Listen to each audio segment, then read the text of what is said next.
ଶ୍ରୀ ଗୁରୁ ମହିମା ଅଲେଖ। ମୁଁ ଶ୍ରୀ ଅପର୍ତ୍ତି ମହାରଣା ମହିମା ବାସ୍ତୁ ସେବାର ଅଗଣିତ ଦର୍ଶକମାନଙ୍କୁ ଅଭିନନ୍ଦନ ଜଣାଇ ପ୍ରଭୁ ପରମ ବ୍ରହ୍ମ ପରମ ପୁରୁଷ ଅଲେଖ ଗୋସାଇଁଙ୍କ ନିକଟରେ ନିବେଦନ କରୁଛି, ଆପଣମାନଙ୍କର ଉନ୍ନତିରୁ ଉନ୍ନତି କରାନ୍ତୁ। ସତ୍ ପଥରେ ଚାଲିବାକୁ ମନରେ ସାହସ ଓ ଶରୀରରେ ଶକ୍ତି ଦିଅନ୍ତୁ। ସର୍ବଦା ସୁସ୍ଥ ରଖନ୍ତୁ। ଖୁବ୍ ଶୀଘ୍ର ଏହି ଚ୍ୟାନେଲରେ 10,000 ସବସ୍କ୍ରାଇବ୍ ହୋଇଥିବାରୁ ଆପଣମାନଙ୍କୁ ଅଶେଷ ଅଶେଷ ଧନ୍ୟବାଦ। ଆପଣମାନଙ୍କର ସବସ୍କ୍ରାଇବ୍ ଓ ଲାଇକ୍ ଗୋଟିଏ ଲାଇକ୍ ଏହି ଚ୍ୟାନେଲର ମୁଖ୍ୟ ଫଟୋରେ ଥିବା ଛୁଆ ବାବାଙ୍କ ସକାଶେ ପ୍ରଭୁଙ୍କର ଆଶୀର୍ବାଦ, ଯିଏକି 2019 ମସିହା ଜାନୁଆରୀ ମାସ 20 ତାରିଖ ପ୍ରଭୁ ପୂର୍ଣ୍ଣିମା ଦିନ ପୁନର୍ଜନ୍ମ ପାଇଛି। ତାହାରି ସକାଶେ 12 ବର୍ଷ ଔଷଧ ଖର୍ଚ୍ଚ ହେବ। ଏହି ବିଷୟ ଏହି ଚ୍ୟାନେଲରେ 10ମ ଅଧ୍ୟାୟରେ ଦିଆଯାଇଛି। ତହିଁରୁ ଆପଣମାନେ ଜାଣିପାରିବେ। ଆପଣଙ୍କ ସବସ୍କ୍ରାଇବ୍ ଓ ଲାଇକ୍ ଓ କମେଣ୍ଟ ଆପଣଙ୍କ ଅଜାଣତରେ କେତେ ଯେ ଧର୍ମ କରୁଛି ତାହା ଆପଣମାନେ ଜାଣିପାରୁନାହାନ୍ତି। ଏହିପରି ଆମ୍ଭେମାନେ ଅନେକ କାମ କରୁଛନ୍ତି, ଯାହାକି ଅଜାଣତରେ ଧର୍ମ ହେଉଛି, ତାହା ଆମେ ଜାଣିପାରୁନାହାନ୍ତି। ଆଜି ପ୍ରତ୍ୟକ୍ଷରେ ଏକ ଘଟଣା ମୁଁ କହୁଛି। ମୁଁ ଆଜି ସକାଳ 7 ଘଣ୍ଟାରେ ସବିରା ଷ୍ଟେସନରୁ ବାଲେଶ୍ୱର ଭୁବନେଶ୍ୱର ମେମୁ ସ୍ପେଶାଲ ଟ୍ରେନରେ ଆସୁଥାଏ। ମାରକଣା ଷ୍ଟେସନରୁ ପ୍ରାୟ 200ରୁ ଅଧିକ ପିଲା ଟ୍ରେନରେ ଉଠିଲେ। ସେମାନେ କଟକରେ ଓହ୍ଲାଇ ପାରାଦୀପ ଯିବେ।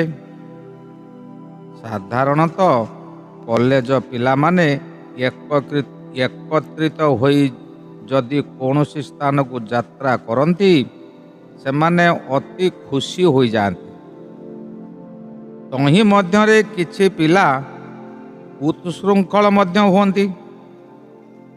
ଆଜିକାଲିର ପିଲାମାନେ ବାହାରକୁ ଗଲେ ବାପା ମା ମାନେ ପ୍ରଚୁର ପଇସା ଦେଇଥାନ୍ତି ପିଲା ଖର୍ଚ୍ଚ କରିବାକୁ। ମାରକଣା ଷ୍ଟେସନରୁ ଏମାନେ ଉଠିଲେ। ତାଙ୍କ ସହିତ ତାଙ୍କର ଗାର୍ଡ଼ିଆନ ହିସାବରେ ଆସିଥିବା ସାର୍ ସେମାନେ କେଉଁଠି ବସିବେ, କିପରି ବସିବେ, କେତେ ବସିଲେ ସବୁ ତଦାରଖ କଲେ ଓ ସବୁ ପିଲାଙ୍କୁ ସିଟ୍ ଦେଲେ, କାରଣ ଗାଡ଼ି ସେ ସମୟରେ ଫାଙ୍କା ଥାଏ। ଗାଡ଼ି ଚାଲିଲା। ଏହାପରେ ବାହାରିଲା ତାଙ୍କର ଫାଜଲାମି। ବ୍ଲୁଟୁଥରେ ଗୀତ ବଜାଇ ଡ୍ୟାନ୍ସ କଲେ, ସେଲ୍ଫି ଫଟୋ ଉଠାଇଲେ। ତାଙ୍କ ଡ୍ୟାନ୍ସରୁ ଅନୁମାନ କରାଯାଉଥାଏ ଯେ ଏମାନେ ପଶ୍ଚିମ ଓଡ଼ିଶାର ପିଲା, କିନ୍ତୁ ମୋର ଅନୁମାନ ସମ୍ପୂର୍ଣ୍ଣ ଭୁଲ ଥିଲା। ସେମାନେ ପାରାଦୀପର ପିଲା ଥିଲେ। ଆହୁରି ଏକ ବିଷୟ, ଯେଉଁଠାରେ ଏକାଧିକ ଝିଅ ପିଲାମାନେ ଏକତ୍ରିତ ହୁଅନ୍ତି ଓ ସେମାନେ ସାଙ୍ଗ ହୋଇଥିବେ, ତେବେ ବଣି ଚଢ଼େଇ ବସାରେ ଢମଣା ସାପ ପଶିଗଲେ ଯେପରି ବଣି ଚଢ଼େଇ କେଁକଟର ହୁଅନ୍ତି, ସେହିପରି ସେମାନେ ହେଉଥାନ୍ତି।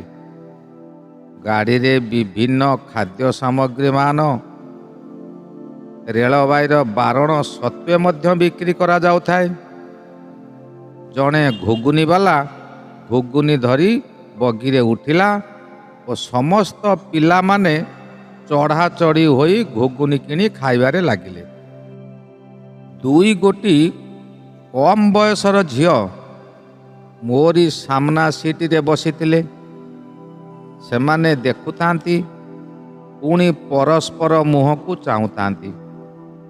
ମୁହଁରେ ଟିକିଏ ବି ହସ ନଥାଏ।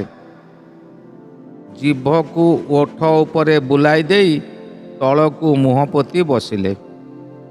ତହିଁ ମଧ୍ୟରୁ ଅତି ସାନ ଝିଅଟି ଆଖି ବନ୍ଦ କରିଦେଲା। ମୁଁ ସବୁ ଦେଖୁଥାଏ। ମୁଁ ମଧ୍ୟ ଅନୁଭବ କଲି ଯେ ଏ ପିଲାଙ୍କ ପାଖରେ ପଇସା ନାହିଁ। ଏମାନେ ଗରିବ ପିଲା ନିଶ୍ଚିନ୍ତ ହୋଇଥିବେ। କିନ୍ତୁ କ'ଣ କରାଯିବ? କୌଣସି ବାହାର ପିଲାଙ୍କୁ ଯାଚି କରି କୌଣସି ଖାଦ୍ୟ ଦେବା ଉଚିତ ନୁହେଁ। ଏହା ଭାବି ମୋ ଆଖିରେ ଲୁହ ବୋହି ଆସିଲା। ଏହି ସମୟରେ ଅନ୍ୟ ଏକ ଝିଅ ତାର ଘୁଗୁନି ପ୍ଲେଟଟି ଧରି ଆସିଲା। ସେହି ଚାମଚରେ ଗୋଟିଏ ଗୋଟିଏ ଚାମଚ ପ୍ରଥମ ଝିଅ ଓ ଦ୍ୱିତୀୟ ଝିଅକୁ ଖାଇବାକୁ ଦେଇ ତାପରେ ସେ ନିଜ ସିଟରେ ବସି ଖାଇଲା। ଏହା ମୋ ସକାଶେ ଆହୁରି ଦୁଃଖଦାୟକ ହୋଇଗଲା। ଗୋଟିଏ ଚାମଚ ଘୁଗୁନି ତାଙ୍କ ପାଟିରେ ଦେଇଦେଲା। ଏମାନେ ମଧ୍ୟ ସୁନା ପିଲାଟି ପରି, ଯେପରି ମା ଖୋଇଦେଲା ବେଳେ ଛୁଆଟି ପାଟି ଆଁ କରିଦିଏ, ସେହିପରି ଆଁ କରିଦେଲେ। ସେମାନେ ସେ ଝିଅଟି ଗୋଟିଏ ଗୋଟିଏ ଚାମଚ ୟାଙ୍କୁ ଦେଇଦେଲା। ଏମାନେ ଆନନ୍ଦରେ ମଧ୍ୟ ଖାଇଦେଲେ। ଏହାପରେ ସେ ଝିଅଟି ତା ସିଟରେ ବସି ଖାଇଲା। ଏମାନେ ଆଉ କିନ୍ତୁ ତାକୁ ଅନାଇଲେ ନାହିଁ।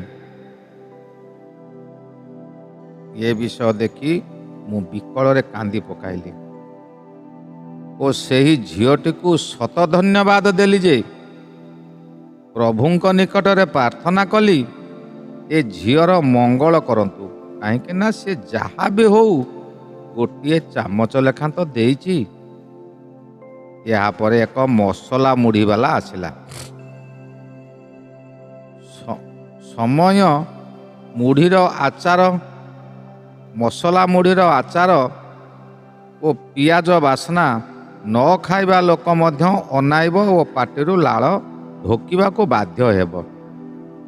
ଏଇ ଦୁଇ ଝିଅ ମଧ୍ୟରୁ ଜଣେ 20 ଟଙ୍କା ବାହାର କଲା। ଏହି ଦୁଇ ଝିଅଙ୍କ ମଧ୍ୟରୁ ଜଣେ ଯେତେବେଳେ 20 ଟଙ୍କା ବାହାର କଲା, ମୁଁ ଏହି ସୁଯୋଗ ଖୋଜୁଥିଲି।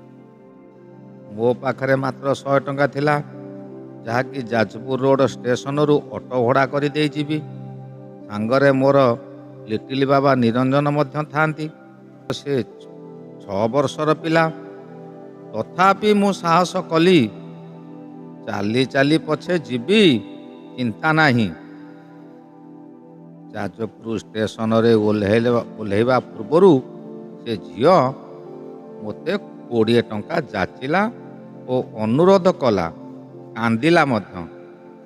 କହିଲା, ମୋ ମାମା ଜାଣିଲେ ମୋତେ ବାଡ଼େଇବେ।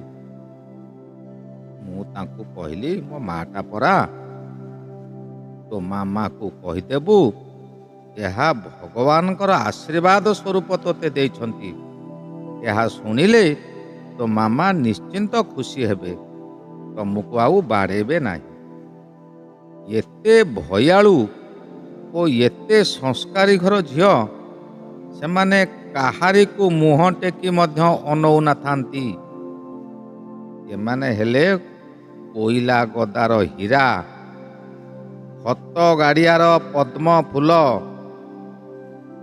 ଅସନା ପଙ୍କ ମଧ୍ୟରୁ ଜାତ ପଙ୍କଜ।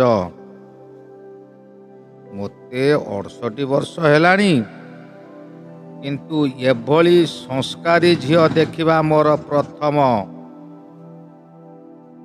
ଏହା ଆଜି 31/5/2023 ଦିନର ଘଟଣା।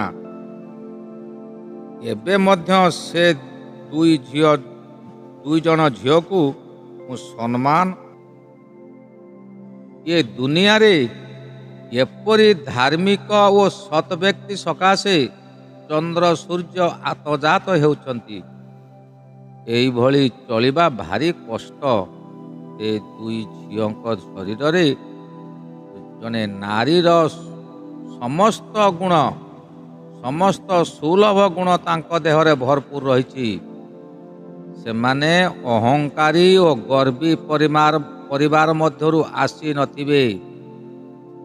ଦେହରେ ତାଙ୍କର ସାଧାରଣ ପୋଷାକ ଥିଲା।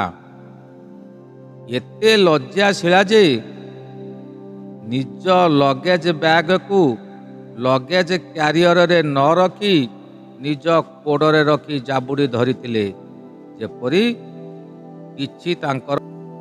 କିନ୍ତୁ କିଛି ଝିଅ ବ୍ଲୁଟୁଥ୍ ବଜାଇ ଯେଉଁଭଳି ଡ୍ୟାନ୍ସ କରୁଥିଲେ ତାହା ନ କହିବା ଭଲ, ତାଙ୍କର ଅଙ୍ଗଭଙ୍ଗୀ ନ ଦେଖିବା ଭଲ। ବ୍ରହ୍ମ ପରମ ପିତା ସେଇ ଦୁଇ ଝିଅକୁ ସର୍ବଦା ଘଣ୍ଟ ଘୋଡ଼ାଇ ରଖିଥାନ୍ତି। ଏହା ହିଁ ମୋର ପ୍ରଭୁ ପରମେଶ୍ୱର। ଶ୍ରୀ ଗୁରୁ ମହିମା ଅଲେଖ ଶରଣ। ଶ୍ରୀ ଗୁରୁ ମହିମା ଅଲେଖ ଶରଣ ଶରଣ ଶରଣ।